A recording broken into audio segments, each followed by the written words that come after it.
संसार में कुछ ऐसे मनुष्य भी होते हैं जिन्हें दूसरों के मुख से अपनी स्त्री की सौंदर्य प्रशंसा सुनकर उतना ही आनंद होता है जितनी अपनी कीर्ति की चर्चा सुनकर।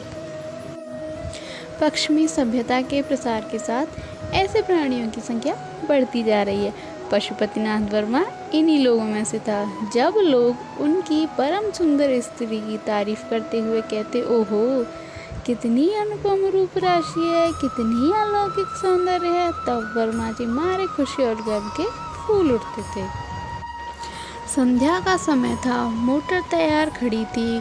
वर्मा जी सैर करने जा रहे थे, किंतु प्रभा जाने को उत्सुक नहीं मालूम होती थी। वह एक कुर्सी पर बैठी हुई कोई उपन्यास पढ़ रही थी। वर्मा जी ने कहा, तुम तो अभी तक बैठी पढ़ रही हो, मेरा तो इस समय जाने को जी नहीं चाहता। नहीं प्रिय, इस समय तुम्हारा ना चलना सितम हो जाएगा। मैं चाहता हूँ कि तुम्हारी इस मधुर छवि को घर से बाहर भी तो लोग देखें। जी नहीं, मुझे यह लालसा नहीं है। मेरे रूप की शोभा केवल तुम्हारे लिए और तुम्ही को दिखाना चाहता है। नहीं, मैं इतना स्वार्थान्धन नहीं हूँ। जब तुम सैर करने निकलो, मैं लोगों से यह सुनना चाहता हूँ कि कितनी मनोहर छवि है, पशुपति कितना भाग्यशाली पुरुष है। तुम चाहो, मैं नहीं चाहती, तो इसी बात पर आज मैं कहीं नहीं जाऊँगी। तुम भी मत जाओ, हम दोनों अपने ही बाग में टहलेंगे।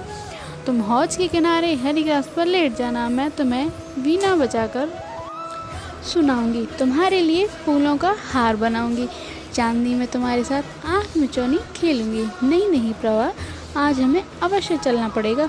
तुम कृष्णा से आज मिलने का वादा कराई हो।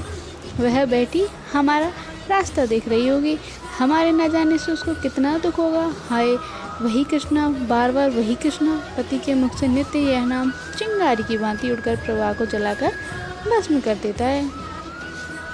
प्रभा को मालूम हुआ कि आज ये बाहर जाने के लिए क्यों इतने उत्सुक हैं, इसीलिए आज इन्होंने मुझसे केसों को संवारने के लिए इतना आग्रह किया था। वह सारी तैयारी उसी उल्टा कृष्णा के मिलने के लिए थी।